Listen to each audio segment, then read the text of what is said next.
As President of the United States of America, Andrew Jackson championed Indian removal.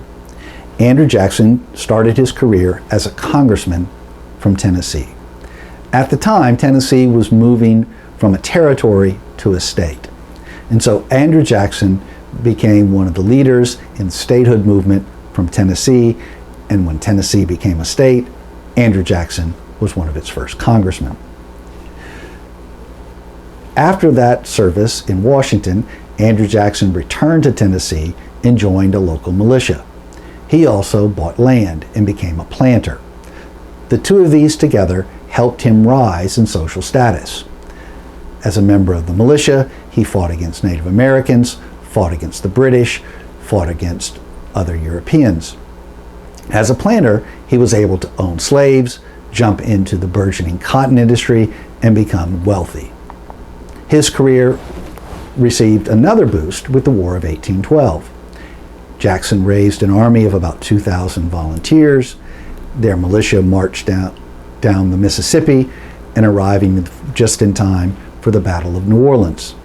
Andrew Jackson was then able to parlay that message into an ever-increasing political fortune until he reached the pinnacle and became the Democratic nominee for president in the election of 1828. As a Democrat, Andrew Jackson championed the cause of the white wage earner. Up until this moment, property defined political participation.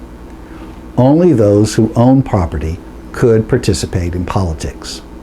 The Democratic Party in the early 19th century expanded political participation to those who could pay their own way in society, any independent wage earner. Andrew Jackson's policy of Indian removal challenged the long-standing claims of the southern tribes to the lands in the southeastern part of the United States. The Choctaw, the Creek, the Chickasaw, the Seminole, and the Cherokee had all reached treaty agreements with the young republic. Starting with George Washington, the United States of America treated these tribes as sovereign nations. As sovereign nations, the United States negotiated with them and reached agreements on borders and how they would get along. By and large, these Native American tribes had become farmers. They had settled down, they were adopting European property right law. Most of them had even become Christian. In other words, they were trying to assimilate. They weren't trying to cause trouble. And they were living in peace with their European neighbors. That changed when Euro-Americans found gold in Native American lands. Native Americans did not want Euro-Americans coming in and prospecting. When Europeans got into trouble, they appealed back to Washington. Andrew Jackson was their voice in Washington, D.C. And so he encouraged Congress to pass an Indian Removal Act in 1830. This allowed him to deal differently with the 5 civilized tribes. Instead of using diplomacy, he would use military might. The 5 civilized tribes were told that they would participate in a voluntary relocation. Andrew Jackson began negotiations with them in order for them to give up their ancestral lands and move out west. This produced the Trail of Tears. 45,000 Native Americans were uprooted from their homes, from their property, from their ancestral lands, and moved to Oklahoma. Now, while Andrew Jackson championed this as a voluntary relocation, it was done under the guidance of the United States military. Everyone at the time understood that this meant Native Americans either had to move or face the consequences of the United States military. They were moved to an Indian territory, a land for red people, Oklahoma. Oklahoma means land for red people. And so while the United States of America was going to be a land for free white people, Oklahoma was going to be the land for free Native Americans. There in Oklahoma, they could live autonomously. They could live as independent states. There would be an independent Choctaw Nation, an independent Chickasaw Nation, an independent Cherokee Nation. There would be a nation for the Creek and the Seminole. They could live as self-governing tribes.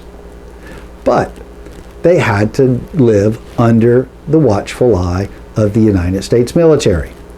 Fort Townsend, Fort Smith, all of these frontier forts were meant to ensure that Native Americans stayed on their reservation. They could live however they wanted to live, as long as they did not move back into the United States of America. Choctaw Chief George Harkins wrote one of the most heart-wrenching letters in response to this Native American removal. We as Choctaws rather choose to suffer and be free than live under the degrading influence of laws which our voice could not be heard in their formation. Much as the state of Mississippi has wronged us, I cannot find it in my heart any other sentiment than the ardent wish for her prosperity and happiness. The Choctaws in Mississippi were not allowed to participate in government. They were not free. They couldn't vote. They couldn't voice their opinions. They couldn't influence or change laws. When the Indian Removal Act came, they had no say in those laws. They were subject to the laws of Mississippi. They were subject to the laws of the United States of America. They were not a free people. And so George Harkin turned this lemon into lemonade. In Oklahoma, at least he could live free. He was going to live free as an independent nation. Why, after decades of living peacefully side by side with their European neighbors, were they forced to move west? Because that large European population that was building up on the East Coast wanted land, wanted space for them to live. They wanted space for homesteads, and they didn't want to live next to or compete with Native American tribes. And so they were driven west. The United States was going to be a land for free white people. Native Americans had no place in the United States of America. And so the Indian Removal Act made manifest, revealed the ever-expanding appetite for Euro-American land out west. The United States was going to expand at the expense of its Native American neighbors, and the Native Americans, as a smaller population, as the peon, was in no position to defend itself or to resist an ever-growing appetite for Euro-American land.